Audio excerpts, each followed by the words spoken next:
Vous êtes sur TV5 Monde, c'est votre journal Afrique. Merci à vous d'être avec nous pour cette émission spéciale consacrée à la présidentielle au Gabon.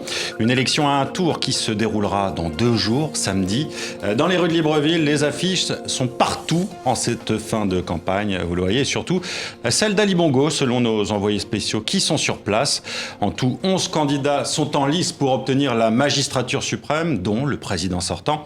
Et à 2 jours de ce scrutin, nous avons voulu vous proposer ce rendez-vous, analyse, reportage, décryptage sur les enjeux de cette présidentielle. Quel bilan pour le président Ali Bongo après son premier septennat? Quelle chance pour ses adversaires, notamment le principal opposant, Jean Ping? État de la démocratie au Gabon, difficultés économiques, rapport avec la France. On va évoquer tout cela avec nos invités. Laurence Dong, universitaire et ancienne membre du parti d'Ali Bongo, le PDG. Ce n'est plus le cas aujourd'hui.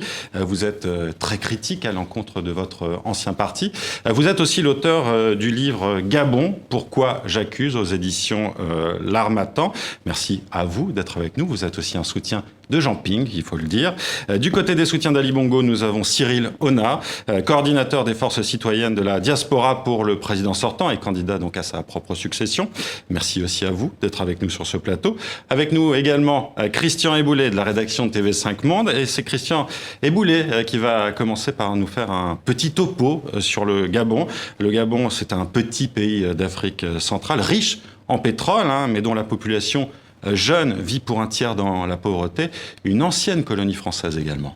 Oui, et comme on le voit sur cette carte, le Gabon est situé dans le golfe de Guinée, sur les bords de l'océan Atlantique, et ce pays qui s'étend sur 266 677 km² compte aujourd'hui seulement 1 800 000 habitants environ, dont 41% sont âgés de moins de 15 ans. Population très jeune, donc. Très jeune. Le Gabon est l'un des pays les moins peuplés d'Afrique, car 80% à peu près de ce territoire est occupé par des forêts. Et avec des pays comme le Congo-Brazzaville, la Centrafrique ou encore le Tchad, il a fait partie de ce qu'on appelait l'Afrique équatoriale française jusqu'en 1960, date de son indépendance, le 17 août exactement. Et depuis, 3 présidents se sont succédés à la tête du pays. Léon Mba de 61 à 67, ensuite Omar Bongo Ondimba de 1967 à 2009, date de son décès, et depuis septembre 2009, bien évidemment, Ali Bongo a succédé à son père, Omar Bongo, à la tête du pays. Alors Christian, vous venez de le rappeler, cela fait près de 50 ans que la famille Bongo est à la tête du Gabon. Et pour vous, Laurence Dong, eh bien, il faut changer de président, il faut changer de système. Il est temps. Vous soutenez Jean Ping, je l'ai dit, vous l'avez annoncé sur le site Info 241. Mais la question que je veux vous poser, c'est est-il vraiment le candidat du changement? Jean Ping, c'est un ancien pilier du système Bongo. Il a été chef de cabinet d'Omar Bongo. Il a été ministre également. Il est père de 2 enfants avec la sœur d'Ali Bongo. Et sa rupture avec Ali Bongo, d'ailleurs, est assez récente. Alors, est-ce que c'est vraiment lui le candidat du changement? Jean Ping est le candidat, déjà je vous remercie de m'avoir convié à cette émission. Jean Ping est le candidat du changement parce que, quoi qu'ayant ses relations de famille avec les Bongos, ce n'est pas un Bongo. Et le fait d'avoir été dans le système permet aussi de le voir de l'intérieur et de réaliser peut-être combien de fois on s'est trompé. C'est son argument, en tout cas. Combien de fois il est important aujourd'hui de changer les choses. Les successions dynastiques ne sont plus de mise. Le Gabon est censé être une démocratie. Et nous savons tous que Ali Bongo est là simplement parce qu'il était le fils d'Omar Bongo qui déjà a régné pendant 42 ans, ce qui n'était pas déjà normal. Donc aujourd'hui, ce que les Gabonais veulent, c'est voir à la tête du pays un autre nom qu'un Bongo, parce que, comme nous le verrons, ce n'est pas simplement une affaire de nom, mais c'est une affaire que cette famille, aujourd'hui, est plus riche que l'État gabonais. Elle n'a cessé de faire dans la procrastination en promettant les meilleurs lendemains, mais la situation qu'on vit aujourd'hui au Gabon et que tous les indicateurs sociaux sont au rouge, peut-être qu'il faut changer complètement de président pour changer aussi de système. Alors, Cyril Ona, vous êtes le coordinateur des forces citoyennes de la diaspora pour Ali Bongo. Un des slogans du président sortant durant cette campagne, ça a été « Le changement, c'est moi ». Comment justifier ce slogan quand on est le président sortant? De nombreux adversaires du président l'ont d'ailleurs raillé là-dessus. Vous savez, la vie commence par le rêve. Et lorsque le président Ali Bongo pose les jalons d'un Gabon qui doit devenir un pays émergent à l'horizon 2025, cela marque là une rupture avec l'ancienne gouvernance. C'est d'abord ça le premier changement. Ensuite, il fixe le cap de ce qui doit être les nouvelles politiques publiques d'éducation, de santé, d'économie, de la manière dont il va falloir gérer le pays en Il a déjà un bilan, il a déjà 7 ans derrière lui, Ali Bongo. Bien sûr, on va en parler, j'espère. Et vous allez voir que ce bilan est en complète rupture avec ce qui se faisait avant. Voilà. Laurence Ndong, une réaction par rapport à ça. Est-ce que ce bilan est en complète rupture avec ce qui se faisait avant? Je veux saluer le courage de mon compatriote Cyril Ona. Je le trouve très courageux parce qu'il faut même de la témérité pour venir à la face du monde défendre le régime kleptocrate d'Ali Bongo. Un régime voleur, un kleptocrate. Un régime voleur qui s'est installé dans le détournement de fonds depuis du belle lurette. Et Ali Bongo n'a pas rompu avec ses manières. Il n'a pas rompu avec les détournements de fonds. Il a annoncé des choses qu'il devait faire, mais qu'il n'a jamais faites. Si je prends simplement le cas de l'éducation, quand on considère le plan stratégique Gabon émergent, que je connais bien, puisque l'ayant étudié, ayant fait partie du parti, et c'est d'ailleurs ce plan qui m'a fait adhérer au parti, parce que je me suis dit, ça y est, c'est bon. Si on met en œuvre ce plan, c'est sûr, le pays va avancer. Il était question, d'après le plan stratégique Gabon émergent, qu'en 2016, on ait réduit considérablement les effectifs dans les classes, dans les salles de classe. Parce qu'il faut le dire, au Gabon, pour 1 800 000 habitants, pour ne pas dire 500 000 habitants, qui est le vrai chiffre, nous avons des classes de 200 élèves au collège, 100 élèves en moyenne. Et nous avons un taux de redoublement de 40%, qui est 2 fois la moyenne africaine et le plus élevé au monde. Mais à l'heure qu'il est, il y a... Pendant 7 ans, Ali Bongo n'a pas construit un seul établissement scolaire, mais pendant ce temps, son épouse a construit une école privée sur les fonds de l'État. Elle a coûté 21 milliards et pour y entrer, il faut débourser pas moins de 1 500 à 4 500 euros. Justement, Laurence, donc on va parler des promesses non tenues de ce septennat. Un des gros problèmes au Gabon, c'est le logement. En 2009, Ali Bongo avait promis la construction de 35 000 logements sociaux. Aujourd'hui, on en est loin, 10% à peine sont sortis de terre. Et pour ce qui est des logements construits, eh bien, il y a aussi quelques problèmes. Vous allez le voir à Libreville dans ce reportage de nos envoyés spéciaux, Ilham Taoufiki et Clément Aline. Regardez. Des maisons en préfabriqué, des logements sociaux construits à l'identique, alignés au milieu de nulle part. Bienvenue à la cité de l'égalité des chances, comme Michael, Mapolline et d'autres l'ont rebaptisé. Que tu sois enfant de pauvres, que tu sois enfant de riches, que tu sois de telle ethnie, de telle région et autres, nous devons tous avoir un logement décent. C'est pour cela que nous avons bâti cette cité égalité des chances. Et ça sied d'ailleurs avec le programme sociétal de l'autre. L'autre, c'est Ali Bongo. Cette cité, c'est son projet. En février dernier, 872 logements sociaux sont attribués par tirage au sort. Seul problème, seule la moitié sont habitables. Les autres n'ont pas été terminés suite à un défaut de paiement. Sans eau ni électricité, aucun des tirés au sort n'a voulu y habiter. D'autres, en revanche, se sont engouffrés dans la brèche de manière illégale. On dit la nature a horreur du vide. Nous, on a vu des maisons à l'état d'abandon quasi pratiquement pendant 17 mois d'après ce qui nous a été dit. On est venu, on est rentré, on avait besoin de logement. Mapolline et Michael sont à la tête d'une association, une sorte de syndic de 2700 âmes qui occupent les lieux, sans que l'État ne leur reconnaisse le droit d'y vivre. En attendant, le collectif s'occupe de tout. Organiser la sécurité, superviser les travaux pour améliorer le quotidien et souvent régler des litiges. Oui, bonjour. En fait, j'ai un petit souci chez moi en haut là-bas. Oui. Donc, je me suis déplacée la dernière fois. Cette femme s'est attribuée une maison en juin dernier. Après quelques jours d'absence, elle a trouvé le bien qu'elle occupait, occupé par un autre. Oui. Le voilà d'ailleurs qui arrive. C'est qui là-bas? C'est quoi? Comment vous filmez? Vous, comment avez-vous fait pour rentrer dans cette maison? Déjà de 1, je suis ici. J'ai cette maison m'a été attribuée, pour ne même pas dire je l'ai achetée.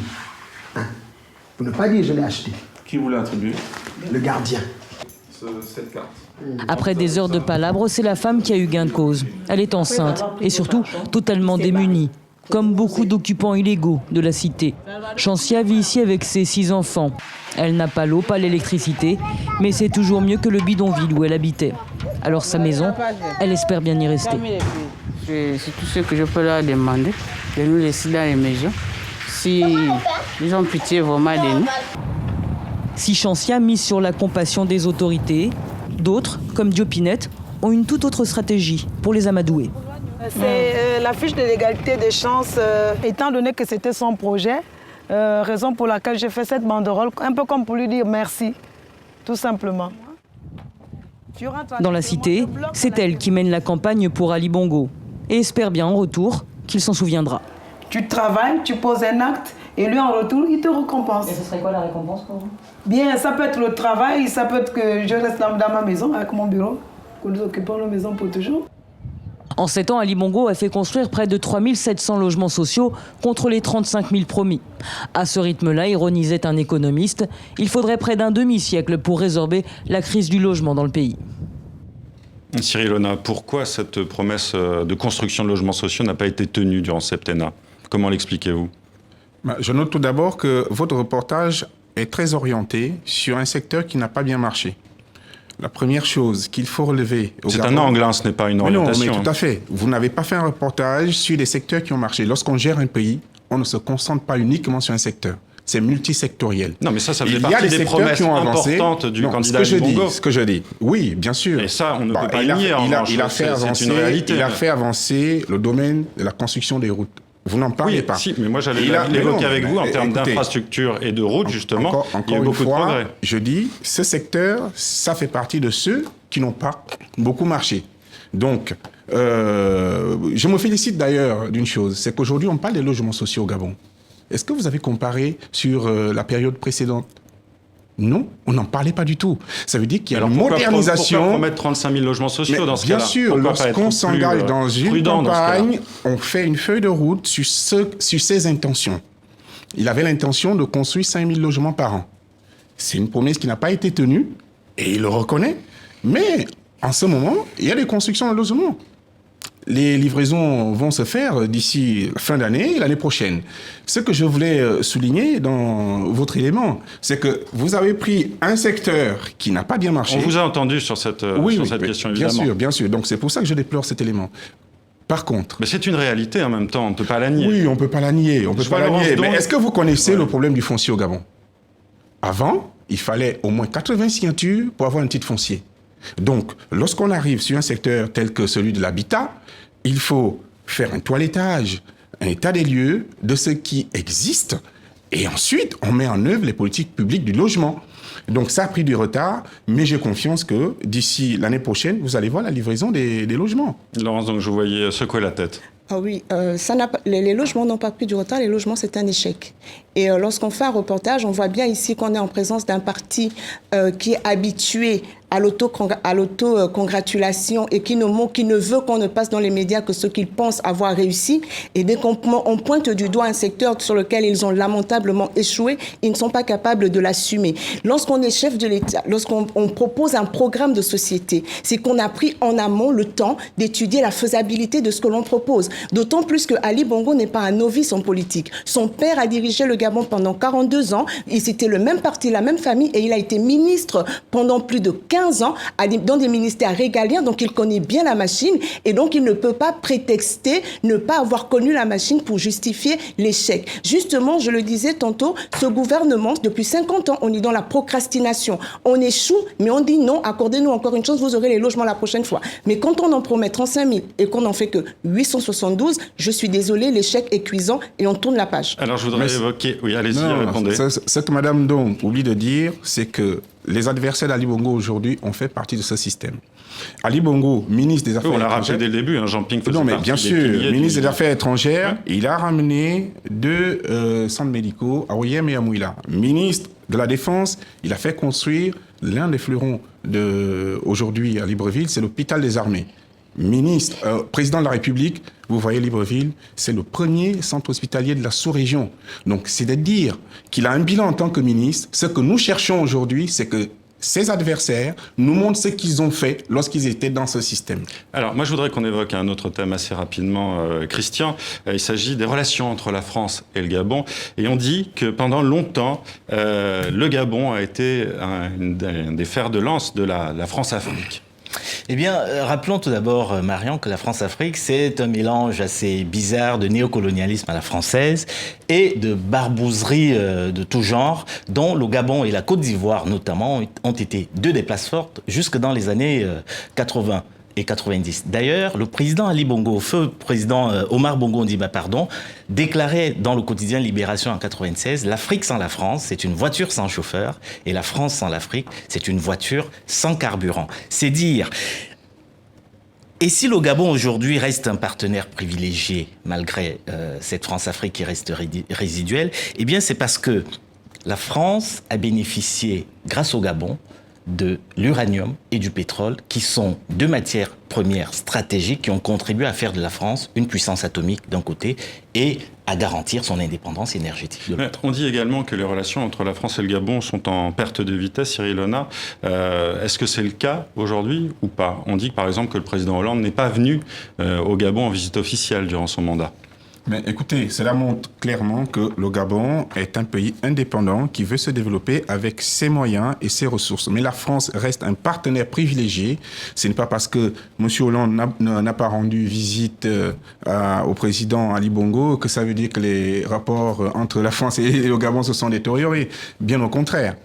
Il faut aujourd'hui, et ce qu'il faut que les gens comprennent, c'est qu'il y a un changement de gouvernance au Gabon. Une modernisation de la façon de mener les politiques publiques. Vous savez ce qui se passait au Gabon? C'est-à-dire qu'on mettait par endroit des individus à qui on confiait une manne financière pour développer leur localité. Ali Bongo est arrivé, il a dit « L'État doit reprendre son rôle régalien d'assurer le développement du pays afin d'assurer le bien-être des populations. » Cyril Hona, est-ce que ça marche vraiment aujourd'hui, Bien sûr. Parce que c'est un peu compliqué de défendre le bilan économique d'Ali Bongo. En 7 ans, il y a eu du mieux, c'est vrai, on l'a dit, du côté des infrastructures, des routes, du centre hospitalier de Libreville. Mais la dette publique, par exemple, elle a plus que doublé en 7 ans. Le taux de croissance, il a progressé au début du septennat, mais aujourd'hui, il est en baisse avec un peu plus de 3% prévu seulement en 2016. Il y a le problème aussi de la diversification de l'économie qui est trop liée au secteur pétrolier. Mais c'est difficile de défendre ce bilan économique aujourd'hui. Non, pas du tout. Vous savez, Ali Bongo prend un pays qui est en récession, moins 0,9%, lorsqu'il prend le pays. Vous avez dit vous-même, nous sommes aujourd'hui à 3%, c'est ça? 3,1%. Voilà, on a flirté avec les 6%. Vous savez pourquoi on a atteint 6%? C'est parce qu'il y a eu diversification de l'économie. Pourquoi il y a eu diversification de l'économie? Parce qu'il y a eu des réformes fortes afin de favoriser une première transformation de nos matières premières qui sont génératrices d'emplois. En tout cas, en termes de bilan économique, ça ne transparaît pas dans les résultats aujourd'hui, selon mais bien sûr, parce que vous parlez de croissance, une croissance que la France elle-même n'a pas. 3%, je m'en félicite, la France n'a pas ça.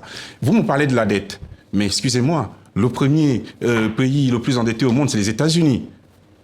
À tout seigneur, tout honneur. Mais là, ce que je suis en train de vous dire, c'est qu'on ne peut pas prétendre vouloir développer un pays sans contracter une dette. Oui, mais Cyril Hona, il y a aussi le sondage d'Afrobaromètre et de la perception des Gabonais de leur économie. 61% d'entre eux considèrent que la situation économique du pays est mauvaise aujourd'hui. Les sondages et les chiffres, on peut donner... C'est une large majorité, quand même. Mais non, une large majorité. Je ne sais pas qui vous a donné ce sondage. Mais il y a une chose. C'est Afrobaromètre. Non, mais c'est le ressenti des Gabonais. C'est d'abord la première chose. Le ressenti des Gabonais avec la mise en œuvre, la mise en place de la CNAM-GS, la couverture santé-maladie qui est une première en Afrique subsaharienne. Et ça ne couvre pas uniquement que la santé-maladie, mais également les prestations sociales. Une première en Afrique subsaharienne, d'ailleurs ça fait école, puisque les autres pays viennent rendre visite au Gabon pour savoir comment on a mis ça en œuvre. Je voudrais redonner la parole à Laurence Dong aussi, parce qu'on arrive déjà à la fin de cette émission spéciale. Je voudrais commencer par son dernier point sur la CNAM-GS. En fait, ils font comme si Ali Bongo était arrivé au pouvoir et que son parti et son père n'avaient pas dirigé avant. La CNAM, lorsqu'Omar Bongo décède en 2009, son mandat va jusqu'en 2012. Donc, quand Ali Bongo arrive, le dossier de la CNAM-GS est bouclé.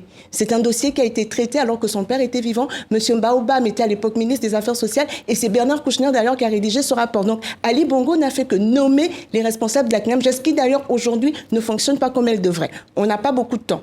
Mais lorsqu'il parle de la dette, ce qu'ils ne disent pas au PDG, c'est que lorsqu'Omar Bongo décède en 2009, en 2008, il avait remboursé 80% de la dette du Gabon au club de Paris. Donc, Ali Bongo hérite d'un pays qui n'est quasiment pas endetté. 1368 milliards de dettes. Et aujourd'hui, on a près de 5 milliards de dettes. Et dans le même temps, on a eu 21 000 milliards de francs CFA de budget en 7 ans et 5 milliards de dollars d'investissements étrangers. Mais dans le même temps, on n'a pas vu sur le terrain ni les écoles, ni les logements, ni même les infrastructures, parce que j'ai là des images des routes dans lesquelles on roule à Libreville.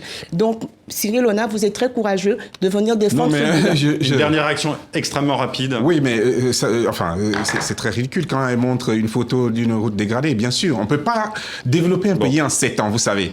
On a compris. Le processus de développement est long. Mais on tient les engagements que l'on a pris. Bien sûr, c'est ce qui a été fait. Mais quand on n'est pas capable de tenir les engagements, c'est qu'on est incompétent pour diriger le pays. C'est ce qui a été fait. Vous n'avez pas tenu vos engagements. On n'arrivera pas à vous mettre d'accord ce soir, Cyril. La meilleure offre politique du moment. La meilleure offre politique du moment, c'est Ali Bongo. Il ne peut pas incarner le changement, il incarne la continuité des détournements de fonds, il incarne la continuité des détournements de fonds. Cyril Hona, Laurence Donc, je vous remercie. Et la bande qui ont pillé le Gabon. C'est un club de pilleurs. Je vous remercie d'avoir été nos invités. On comprend que vous n'êtes pas d'accord. L'élection au Gabon, la présidentielle, c'est donc samedi. On va continuer de suivre, bien sûr, cette élection sur nos antennes, sur nos journaux, dans notre journal africain sur le 64 minutes.